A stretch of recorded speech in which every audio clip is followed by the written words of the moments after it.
Hi, my name's Simon Bennett. I'm the ZAP project leader and founder, and this is a series of talks, training sessions I'm giving for the folks here at Stackhawk. And this time it's on automation, an introduction to automation. So without further ado, I will share my screen and get on with it. So for once, I haven't got ZAP up. I've just got a browser up and a command window as well, because I'm doing the demos will be from the command line. But the first thing I want to remind you is that we've got a ZAPCon. ZAPCon is coming on March the 9th. And depending on when you see this, when this goes live, you might still be able to submit talks. And you know, if you see this before the event, then hopefully you'll join us for that. And hopefully we'll be able to have all of the talks recorded if you can't make it on the day. So this time, I said I'm talking about automation this time. Last time I talked about configuration, and hopefully you'll see why that's particularly important when we're talking about automation. So I'm going to give you an overview of the different ways you can automate ZAP. And the first one is kind of the simplest way, but is not particularly, it has some restrictions, and that is running ZAP from the command line. So what I'm going to do is actually go back and have a look. So the frequently asked questions, we've got an option for what are the command line options, which takes you to the user help. And you'll see there's different ways you can run it, depending on what platform you're on, different places where you'll have installed, or the installers will have put the zap.sh or zap.bat. On Linux will depend where you install it. And we've got a whole load of built-in options, but add-ons can add their own options. So these are only the options that are defined in the core. And the key ones I want to point out are these two here. So -command and -daemon. So -command runs ZAP in line. So basically everything ZAP will do whatever you tell it to do from the command line, and then will exit. And that's the option I'm going to use first. And then we've got this -daemon option, and that starts ZAP in Daemon mode.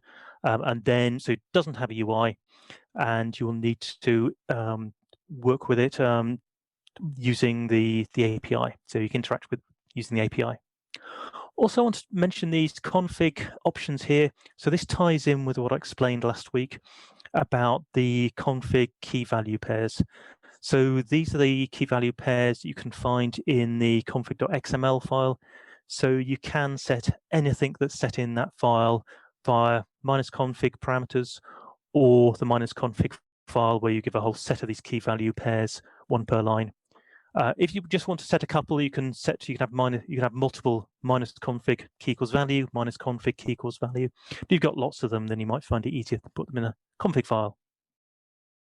So I'll go to the command line, and what I'll do is I'll show you this command here, which I'll paste from another window so I don't mistype it.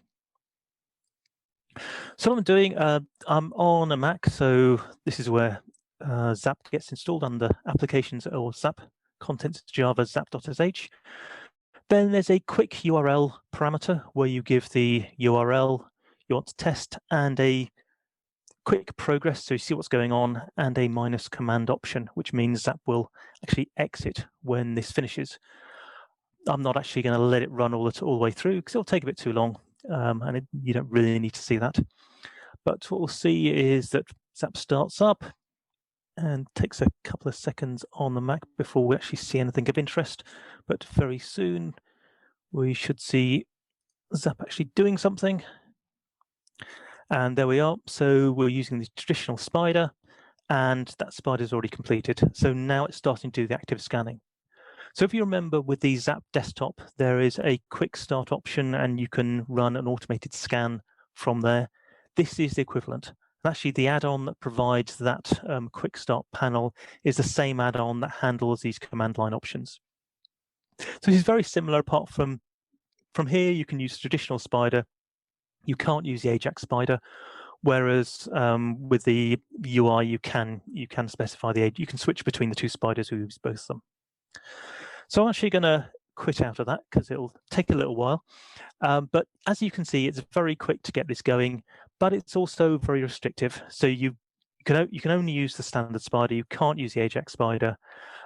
And while you can specify a whole load of options via the minus config options, you still don't get that much control. So that's a very quick. I don't want to spend too much time on this because I don't really recommend it. It's a good way to start playing around with ZAP, but I don't recommend it for serious use. Second thing I want to mention is something called the Jenkins plugin.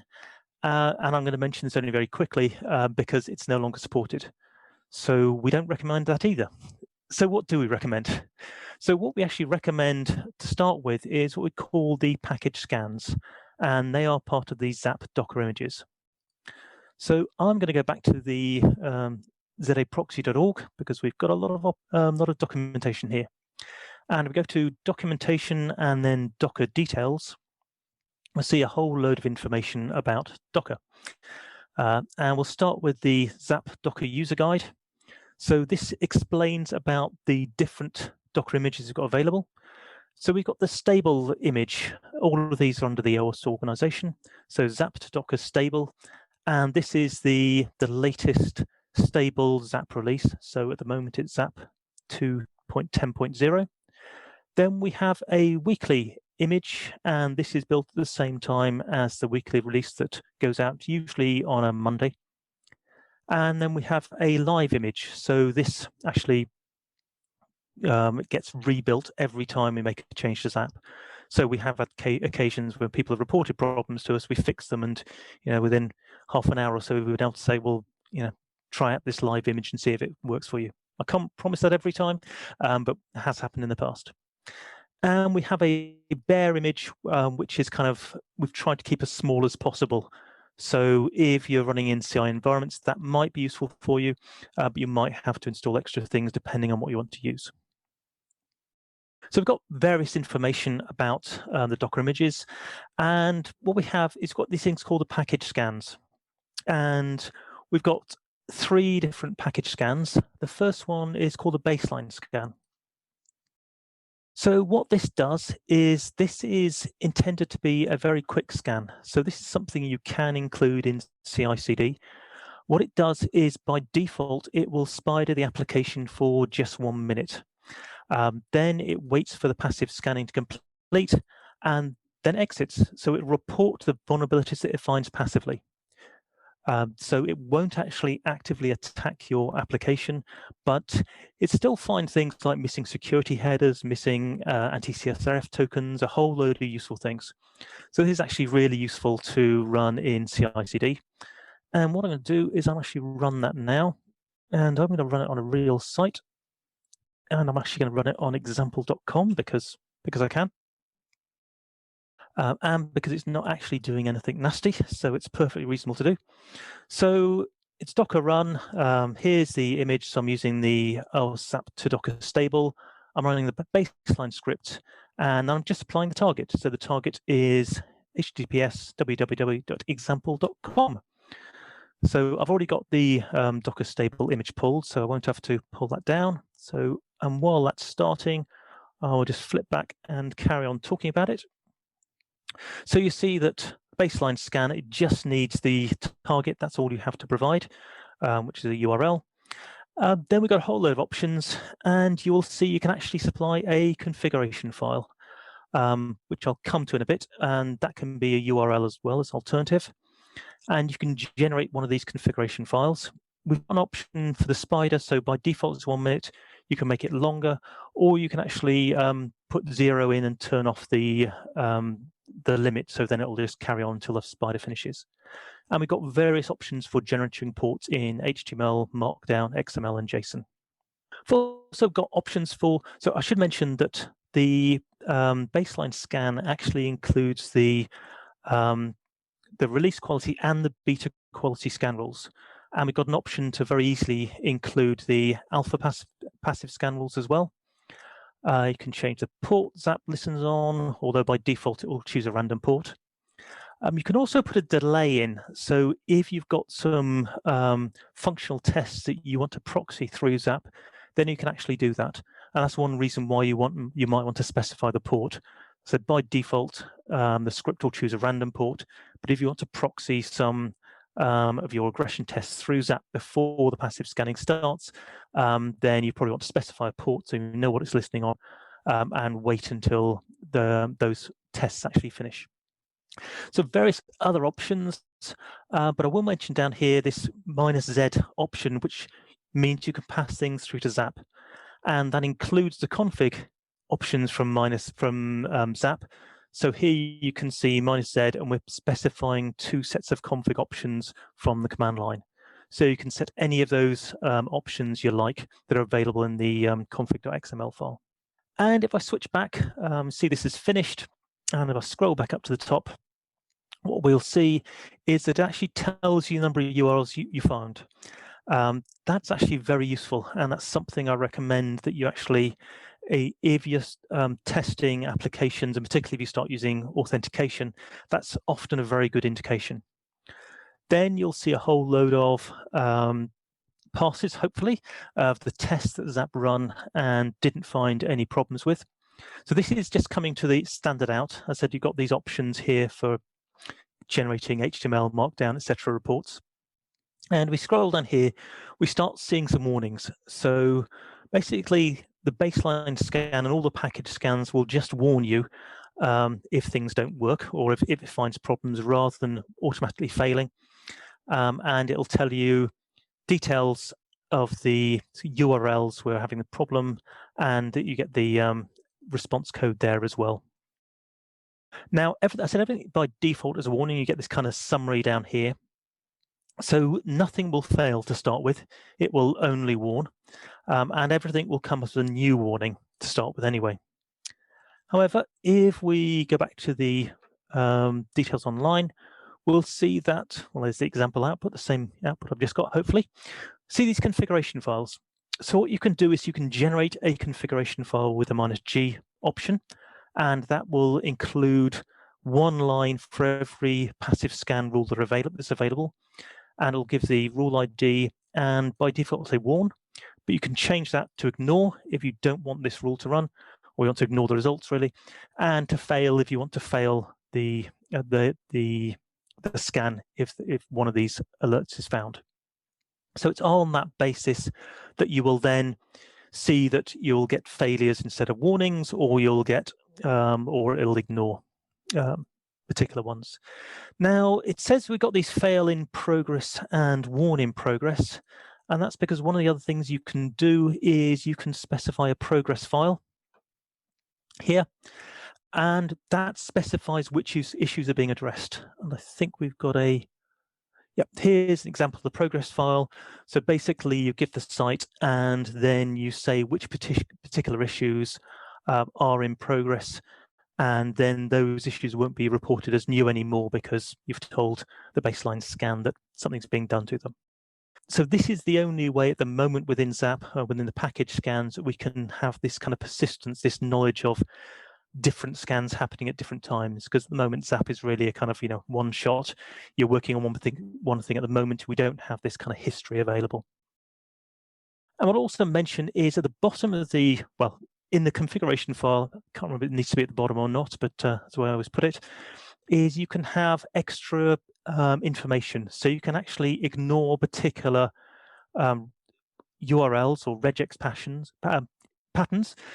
So you can either give the rule ID and say out of scope and give a particular URL, or you can actually apply to all to all rules, and you can reply to regexes of URLs as well.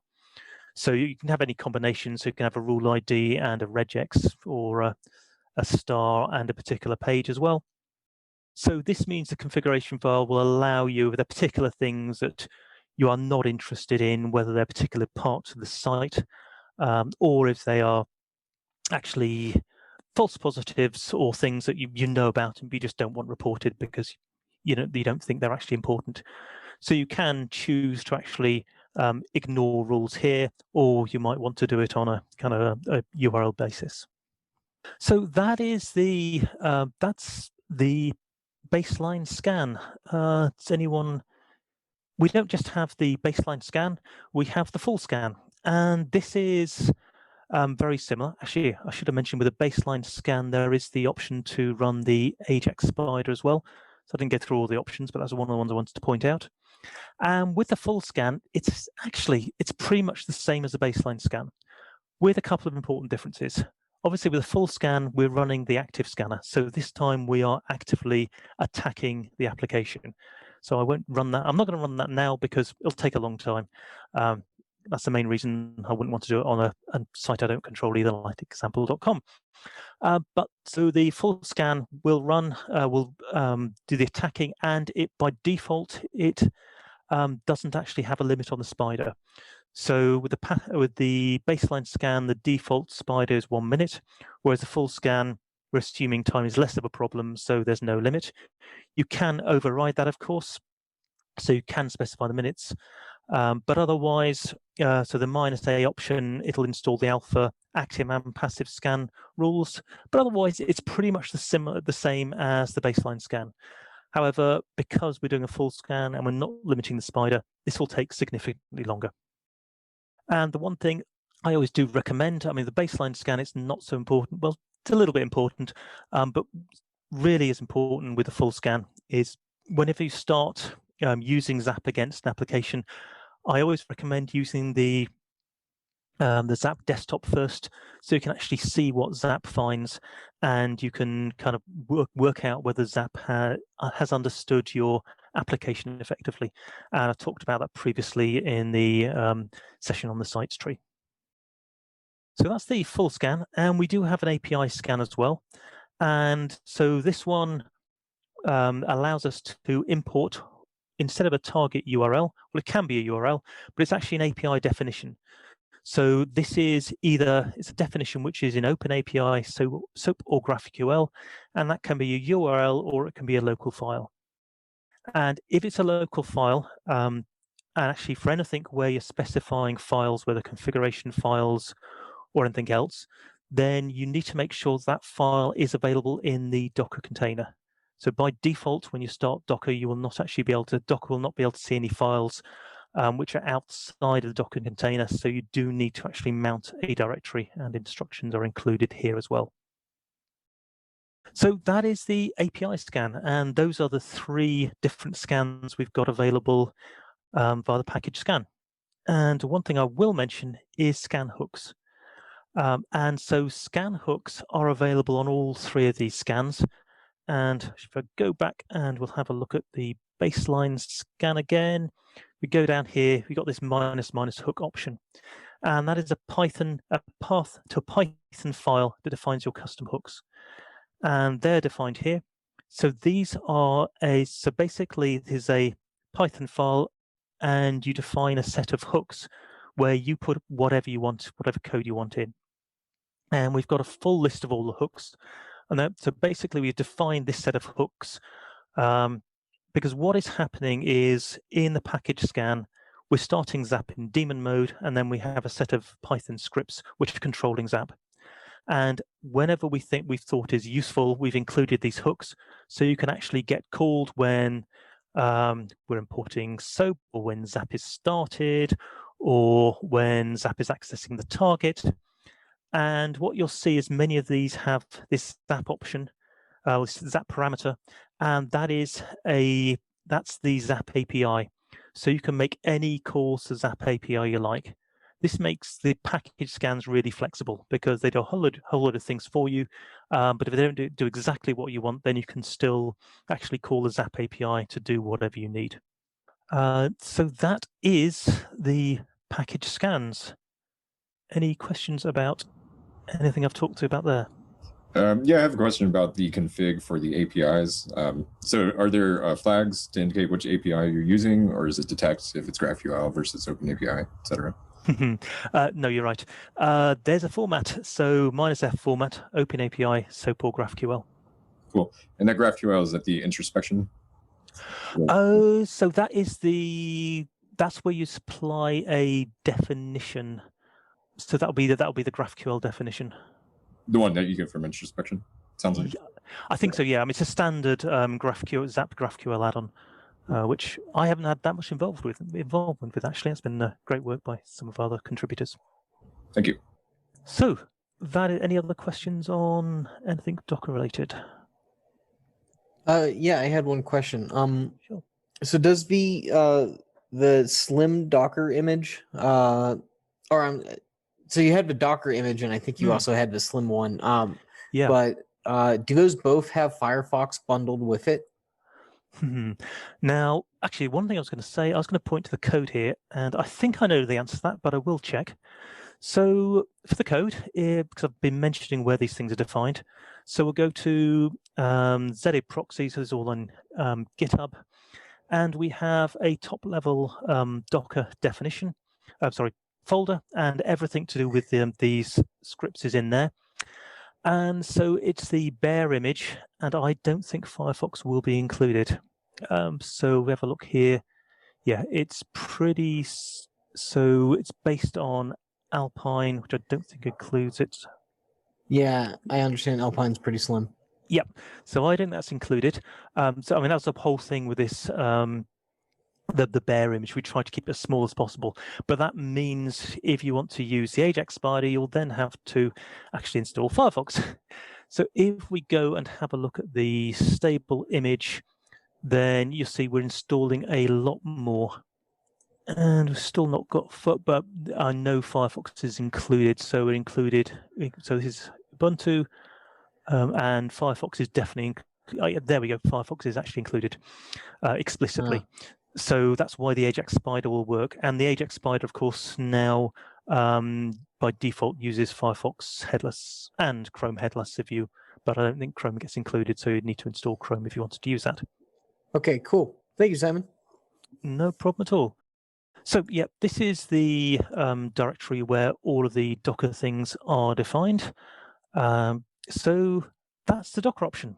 And then we have another option, which is kind of similar. So, and that is the GitHub Actions, so if we go to the marketplace and GitHub Action Marketplace, and we search for, it could be OWASP or ZAP, I don't think it matters, and you'll see we've got the baseline scan, the full scan. We haven't got the API scan at the moment. Whether we'll do it or not sure, but I'll explain why we might not soon. But basically, these are the baseline and full scans I've just shown you. So it's still using Docker. And this means you can install these, you can get these running. Basically, you can run these scans on GitHub's infrastructure, so it makes it easier and easier for you. And more than that, we have some additional options, and these are related to issues. So you can actually specify a token, and this is a token which should have access to your GitHub repo. And if you do that, then ZAP these actions will actually raise issues for you. So there's some examples, but here we've got examples of issues that are raised by these actions. And what will happen is the actions will raise, I think it's configurable. By default, it's just one issue, and it will then update that. So if you go in and so if you close that issue, the actions will just reopen it again if there's still a problem. But if you fix some of these problems, then basically the actions will detect that, and then they will update the issue to say particular things have been closed. And well, when everything's been closed, then it will close the issue for you. So these are actually really useful if you're using GitHub, and they will work on both public and private repos.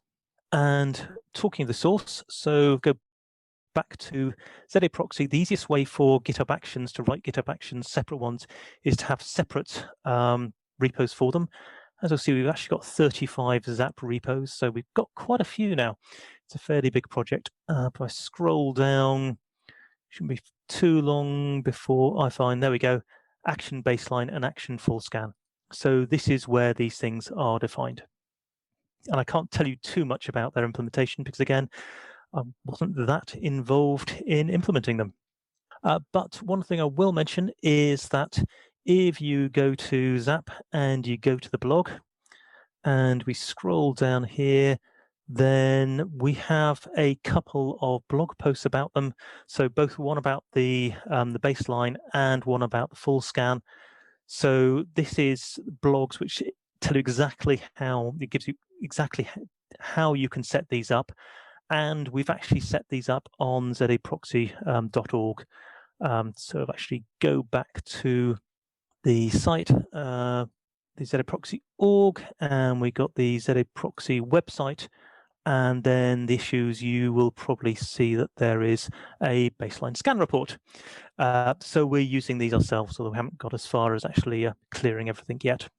But that is the actions, which I said, package up, wrap the two packaged scans, and very useful if you've got a repo in GitHub. Okay. So the last thing I was going to mention is something I've already touched on before. With these package scans, they do require Docker. They don't. It's not intrinsic. It's just how they've been implemented. But as I mentioned before, what they actually do is they start ZAP in Daemon Mode and then work with it. Use the ZAP API to tell ZAP what to do. And of course, you can do that on your own. You don't need the Docker images. So one option you've got is actually starting ZAP in Daemon Mode and then interacting it with the API. So that's a future session. I think I've already touched on the API before, but I think I'll go through the API in more detail in future sessions. And the other thing I'm going to mention is that we are actually working on a new automation framework. And the plan is for that to actually replace the package scans. Various reasons for that. The package scans are really useful, but I said they're tied to Docker and they don't need to be. And they are a little bit restrictive in that, they're very powerful, but they don't allow you to do everything. And a lot of things you have to configure via the ZAP config options. So what we're working on is a new add-on which will allow you to automate ZAP and actually runs within ZAP. And you will supply a YAML file which will define a set of jobs. So things like spidering will be a job, Ajax spidering will be a job, the active scanner will be a job. There'll be a whole series of things, and you can control the order and loads of parameters all through one relatively simple configuration file. That isn't available yet, but it's being worked on. And there's actually a pull request right now for the first iteration of that. And that's something I will cover in a lot more detail at some future session. Great. Well, so if you're watching this afterwards on YouTube, then if you have any questions, as always, just put them in the section below. Otherwise, thank you very much, and I'll see you next time.